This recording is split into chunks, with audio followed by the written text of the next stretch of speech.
We have a special guest to get us started this morning. If you remember him or want to join in, I invite you to do so. Or if you just want to sit and watch. One for me and one for you.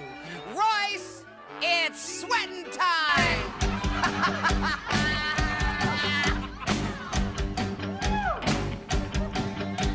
Come on! Oh! Get that body going! One, shake! Point it! Oh yeah, four more! Take it up higher! Four more!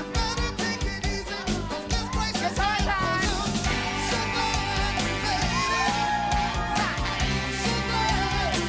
Give me that lovin'! Give me some love!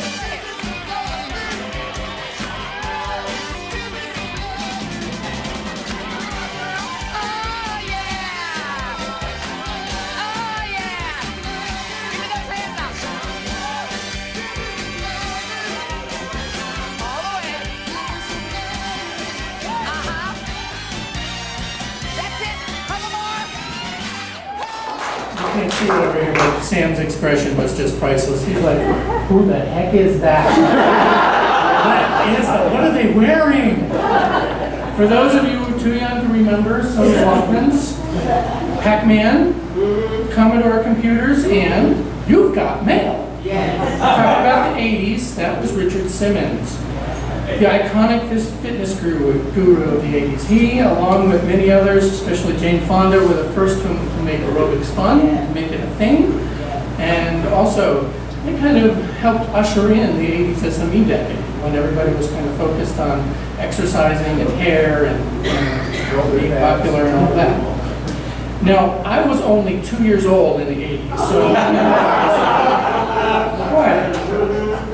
Okay, I could have been 2 years old in the 80s. All right. Well, let's just say that Richard Simmons and I came out around the same time. And I have to admit, I sort of had a crush on him. But it wasn't what do you mean, oh?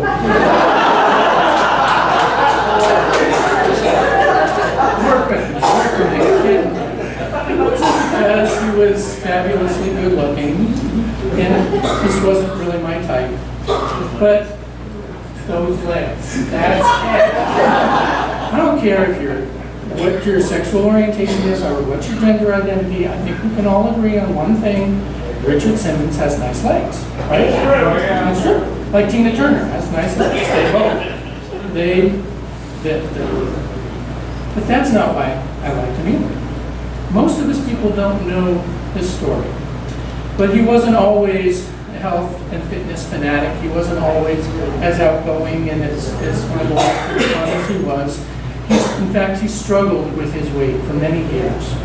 And he was often shy and bullied because of his size. He tried diets and diet pills and laxatives, and eventually he developed some severe eating disorders that wound him up in the hospital in very serious condition. And he tells a story of one day when a nurse came into his room and she asked him a simple question that changed his life.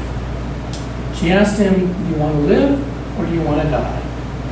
And he gave it much thought, and he decided from that point on he wanted to live. And so he began to make changes. Now, while he's telling this story, he says he never set out for the success that came his way. Instead, he was only focused on getting better, on living, on day to day. To make a long story short, there was a lot of hard work on his part of saving money and investing it in a studio, an exercise studio. And eventually he got a part on one of the soap operas. I think it was Days of Our Lives. Anybody know? General Hospital. And oh yeah, I totally remember a General Hospital came out. Back in the day. All right. So anyway, after that, doors began to open, and soon he found himself on TV with the Richard Simmons Show. And then he launched what would become his claim to fame, that series of still popular videos, VHS videos. They're now on DVD. It's went into the oldies. There's been it's been 20 years, I think, since they've been out, millions of copies. Now, while he preaches about diet and exercise, there's another message that he gives that I think is far more important, and it underlies everything that Richard Simmons says and does. And it's really a simple message. It's a very deep spiritual message. Now, we could claim it as a Christian message, but it's bigger than that. It's bigger than any one tradition. It's much more universal. In a short paragraph, and without all of his histrionics, his message is this: that you matter, that you are lovable, that you are worthy, that you have worth and value, that you are capable, that you have so much to offer and give to the world just the way you are right now. And he was living in a time that was just obsessed with outward appearances, and we still are. We're still obsessed with what we present to the world. But what made Richard Simmons so amazing is that he refused, in the strongest terms, to let anybody be defined by what they were on the outside. It didn't matter what size, what shape, what color, nothing. He looked past all of that and saw the goodness in each person. If you can imagine, we have one set of beliefs that say humanity is fallen and inherently evil and needs to be saved. There's another side that says humanity is inherently good, and we have forgotten that goodness. Well, that's Richard Simmons' message. We are all inherently good, and we need to be reminded of it. And he saw the good in people, even the mean and nasty ones. As he became more successful and more out there, people would ridicule him and make fun of him. And most of those jokes were based about his sexual orientation, yet he never mentioned it. Still don't know what it is, but people just assumed what it was. And people just ridiculed him for those outward appearances that he refused to look at. And he saw things so differently.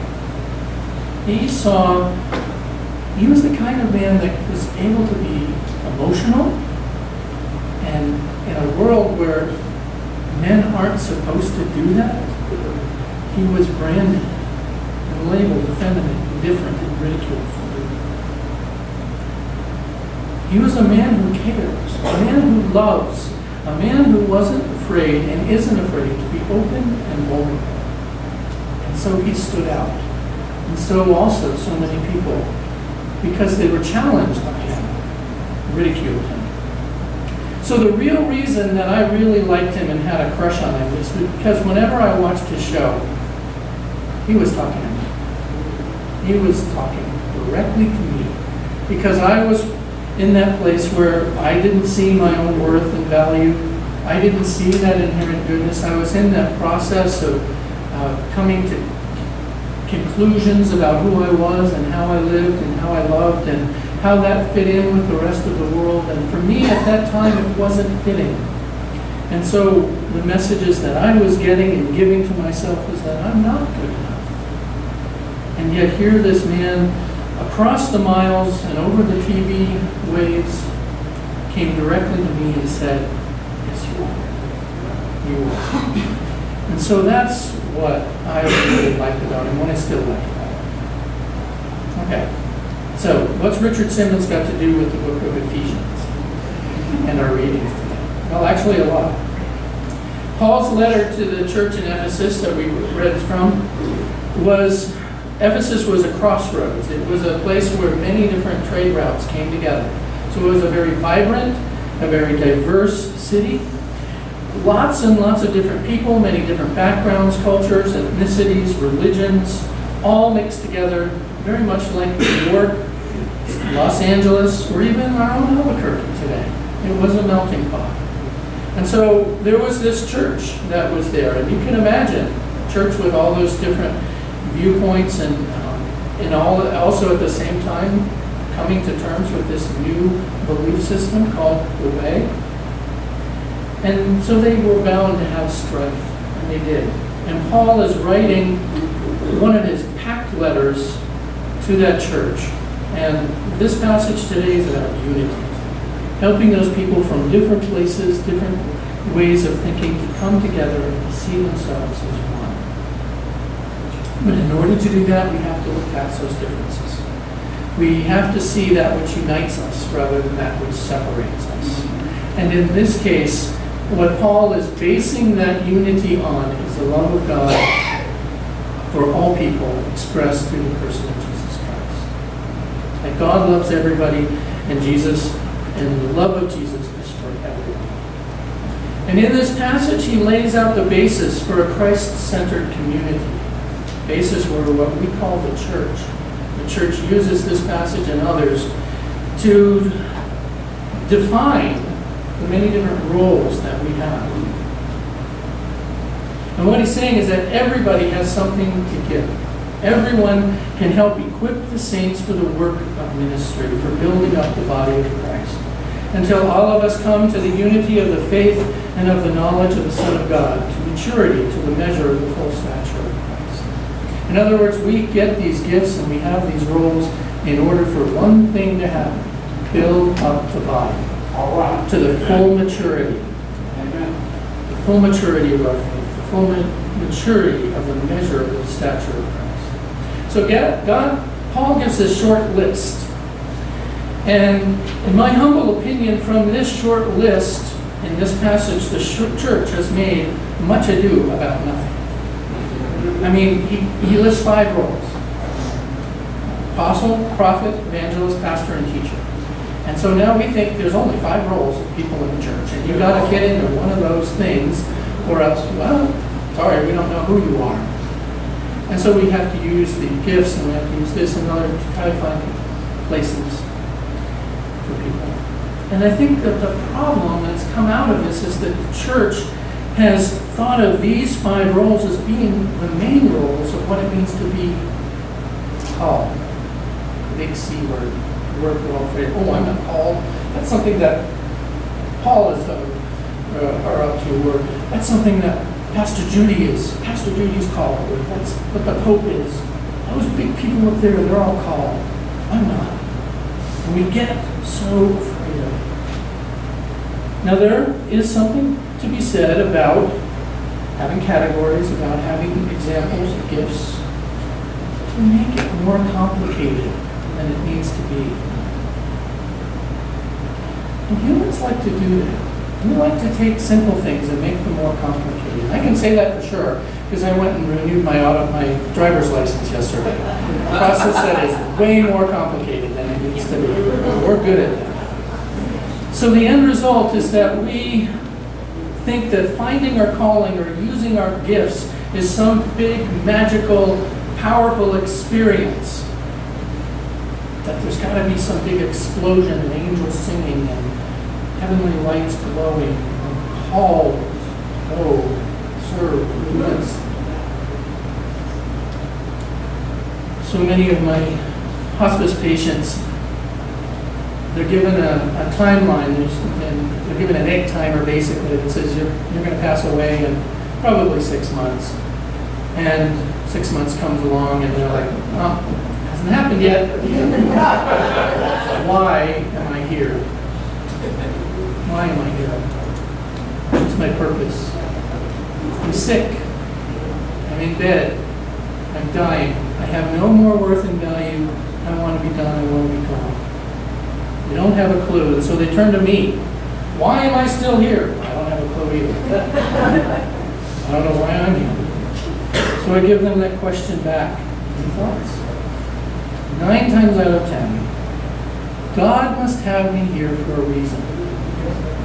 But, anybody know what it follows? But I don't know what it is.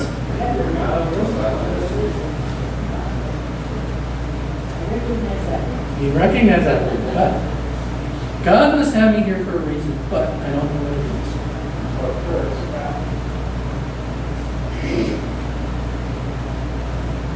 Maybe, just maybe, that the reason you and I or any of us are here, it's simply because God wants us here.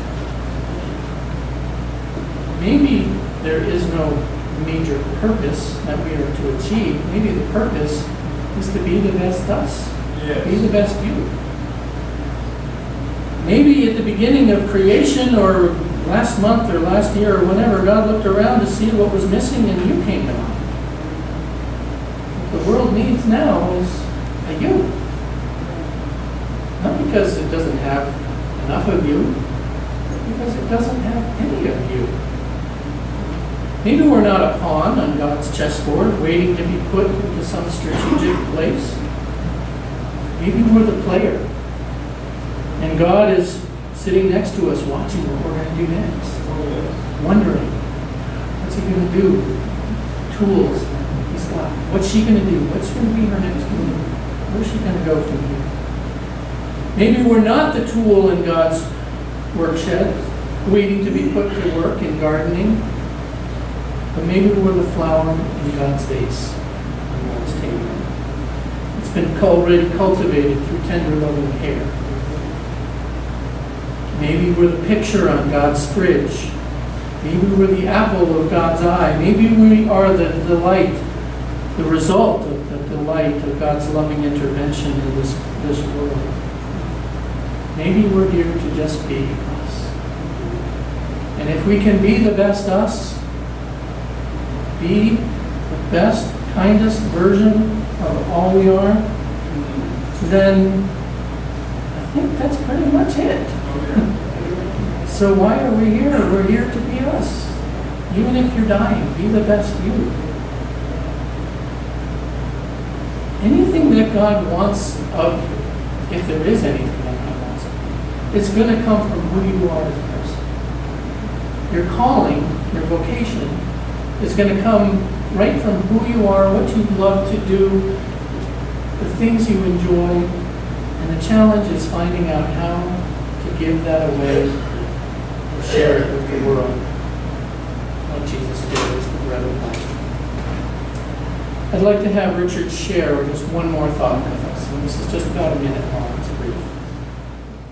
A couple reasons I wanted to come to you tonight. You all are the age of being my children. And I want to talk to you as a parent maybe never talked to you before. You were only here once. God has bestowed you with life. He could have made you a rose that lasted 7 days or a butterfly that only lasted 3 weeks. But he chose to give you the highest form of life, that of being a human being. And with that, he gave you goals and dreams. And I'm here to tell you, and I don't really know you, but there's no one in here who can achieve health and who cannot achieve success. I really wasn't looking for success. I was just looking at a way to prove to myself that I was worthy of helping other people. That last line just sticks with me. I was just looking for a way to prove to myself that I was worthy of helping others. So much of what's missing in the world is our own sense of worthlessness. That I'm not good enough to help. That my help isn't enough. The world isn't desperate for another fitness teacher. We don't need more information. We don't need more organization. We don't even really need more food. We already have enough of everything that we need. The one thing that we need more of is that loving that God came to give to us. That's what the world is starving for. The world is shouting, give me some loving. Show me that you care. In the gospel reading, from the Gospel of John, chapter 6, Jesus says, "For the bread of God is that which comes down from heaven and gives life to the world." And the crowd said to him, "Sir, give us this bread always." And Jesus said to them, "I am the bread of life. Whoever comes to me shall never be hungry, and whoever believes in me shall never be thirsty." Praise the Lord. So that's what we have to be. Amen. That bread to feed the world spiritually, lovingly, kindly, by just being you. And let Richard Simmons be an example that you can jump around in little tiny shorts and everybody can love it or not. It doesn't matter what you wear. It doesn't matter. You can just be the best you and give the world some love. Would you pray with me? Loving and holy God, we thank you for shamans that come to us and show us a different way of being and a different way of seeing the world. And we pray that you would help us to receive that message, the message that you gave, the message that said, I am the bread of life, and we are now you, so therefore we are now that bread of life. Grant us your grace as we seek to feed this world that is starving for love. In your many names we pray. Amen.